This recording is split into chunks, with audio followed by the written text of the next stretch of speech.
Hello everyone, and welcome or welcome back to the Lovely Little Melodies YouTube channel. If you are new here, my name is Jessica. I am a board certified music therapist and the founder, owner, and director of Lovely Little Melodies.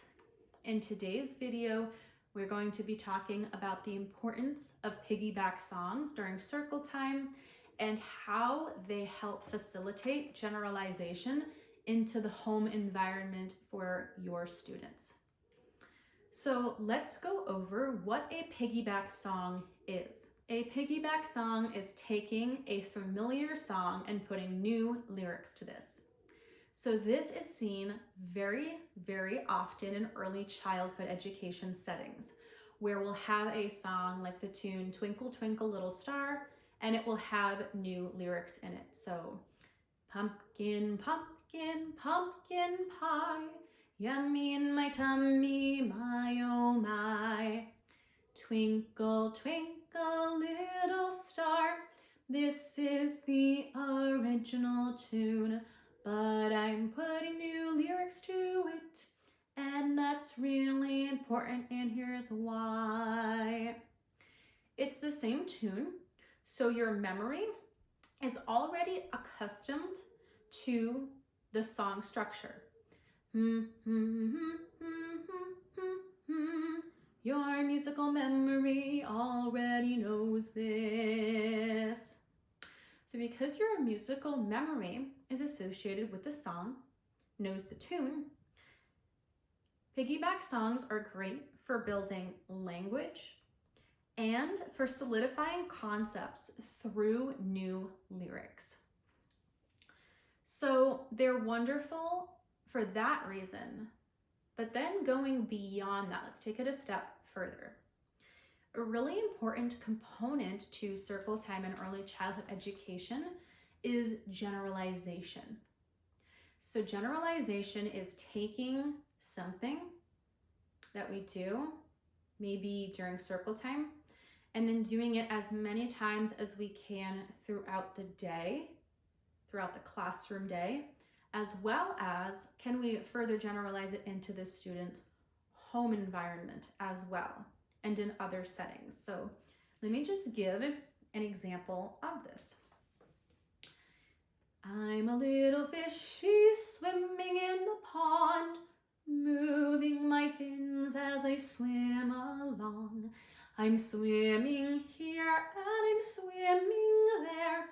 I'm swimming, swimming everywhere. That's one of our songs to the tune of I'm a Little Teapot. It's called I'm a Little Fishy. But let's say I'm singing that song during circle time.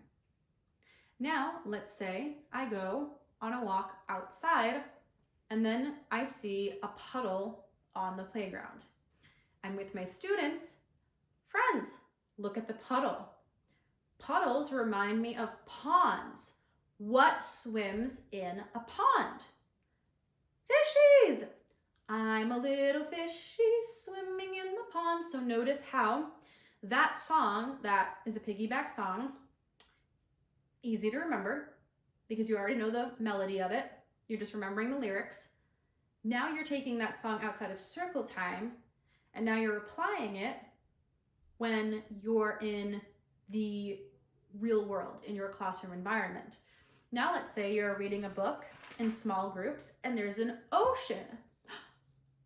We just did a song about a fishy that swims in the ocean. I'm a little fishy swimming in the pond. Now you can further generalize it into another area within your classroom environment, right? So the reason I really like piggyback songs is because they build musical confidence for teachers or professionals that don't consider themselves to have a musical background. And what I mean by that is teachers or professionals that say I've had no formal musical training and I don't feel like I have a good voice, or I feel like I just don't learn music quickly. It builds confidence within professionals because the only thing that you're remembering is the lyrics because you already know the tune. But then beyond that, it builds musical confidence for your students when they are able to sing along. So let's say you are working with preschoolers and you are singing this song. Students already know that tune, and then they start to sing the new lyrics. So it's building musical confidence within them. It's working on a social emotional goal of having confidence within themselves, starting to have that emerging confidence.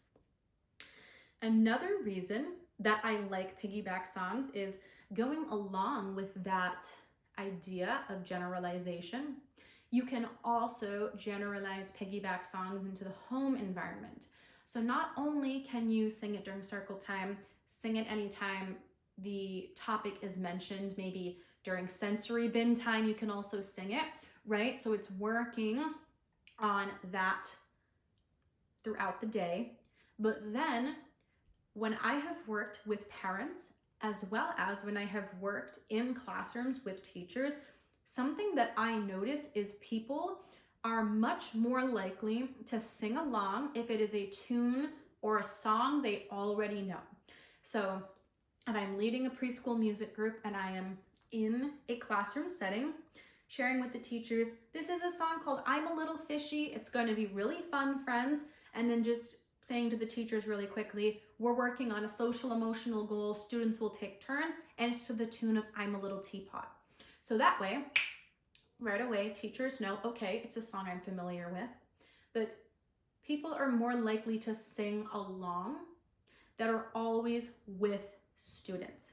So if I am going in a classroom as a music therapist, I do not see the students every single day typically.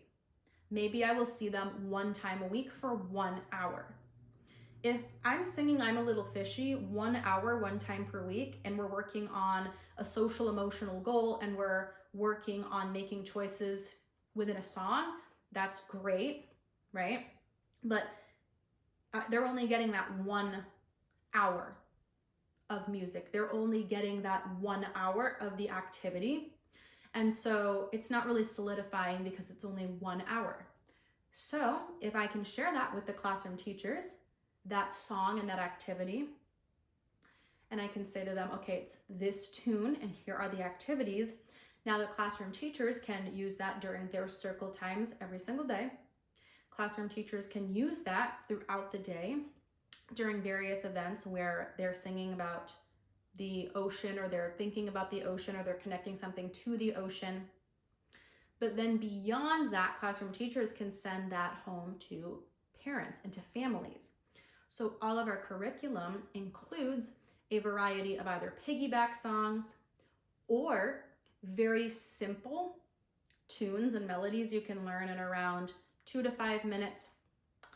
And the reason I did that was so classroom teachers would feel comfortable learning the songs, being able to use them with students, but then beyond that, use them throughout the day and then send those home to families. You can also show these songs a little bit quicker to an assistant teacher or your co-teacher or a sub that might have to lead circle time one day as well. So if you're not feeling well, handing a piggyback song or doing more piggyback songs and showing them to people that maybe don't lead circle time as often, that will help them feel a little bit more comfortable as well because they already know the tune and they're adding new lyrics. So as a musician myself, I sing a lot of masses during church, and when I walk in, if I need to sight read, if I already know the tune, there's actually lots of piggyback songs in hymnals, especially in Catholic masses. So sometimes I will just look and I'll say, oh my gosh, okay, thank God, I already know the tune of this song. I just have to add the new lyrics. So even professional musicians that have an extensive musical background like myself, I still feel comfortable when I know the piggyback song. So all in all, I've heard a lot of questions about piggyback songs that I would like to talk about. The first thing being, well, piggyback songs are just lazy or they're low effort. And I'd like to disagree with that. When it comes to early childhood music, I think they are essential and that they're really important. Because in early childhood music, like I said, my core philosophy as a music therapist and as an educator is We want to generalize the songs that we are using during circle time and during music into the classroom environment and routine as much as possible. And then beyond that, we want to generalize that into the home environment.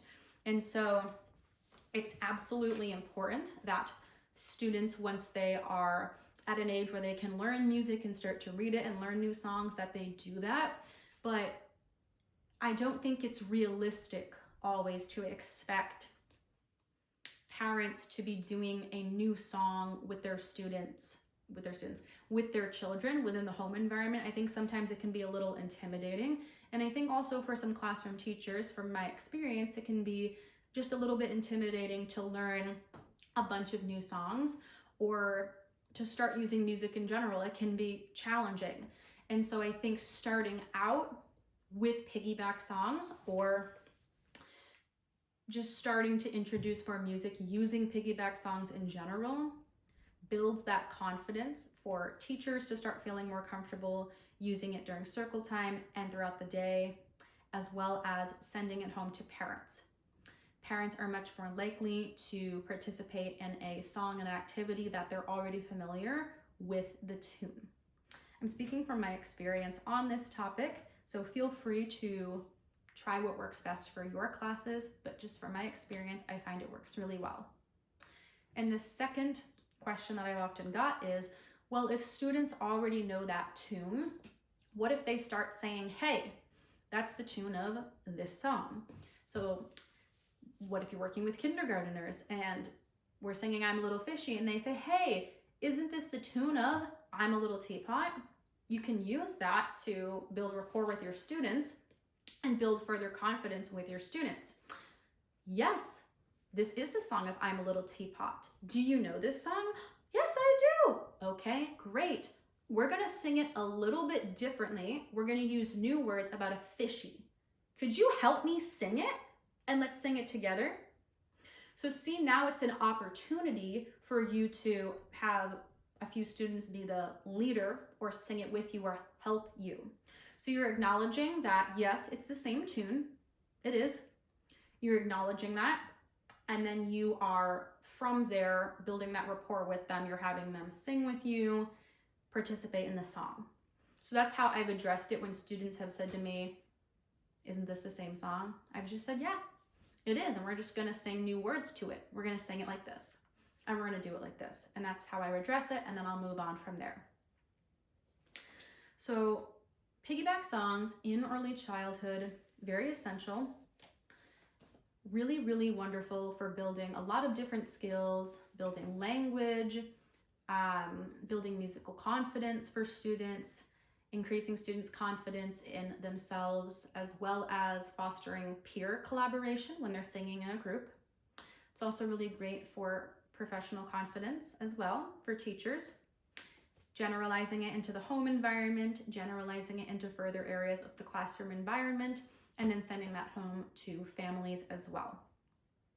So that is why I love piggyback songs as a music therapist and as an educator. This is why all of our curriculum includes lots of piggyback songs and why I include a lot of simple melodies that also sound very similar to each other. So it's easiest for teachers to learn, going back to Lovely Little Melody's core mission of supporting teachers through simple, intentional, music-based circle time curriculum. Now, the Lovely Little Melodies Annual Access Library is open for enrollment for 2026 to 2027 in August 17th to August 31st. You receive access to all Lovely Little Melodies resources, including all of our courses. There are 8+ hours of professional development included. There are all of the songs I've ever written and recorded. So we have over 200 songs, lead sheets, lyric sheets, visual sheets in there. There are over 700 song interventions for infants, toddlers, preschoolers, and kindergarteners. You get access to all of our curriculum and an ongoing monthly coaching call with a music therapist, myself, and I'll be bringing on some colleagues as well. Enrollment happens one time per year. So if you miss it this window, you'll have to wait till next year to enroll. So I would love to have you in our community. And if you would like to hear more and make sure you don't miss enrollment this year, you're welcome to join the Lovely Little Melodies Annual Access Library waitlist below. Thank you so much for watching today. Please make sure to like the video, share it, comment. Also, a free way to support Lovely Little Melodies is to just send this video to an educator, to a director, to someone that works in education if it moved you. Thank you so much for being here today. Have a musical, magical day, and I'll see you next time.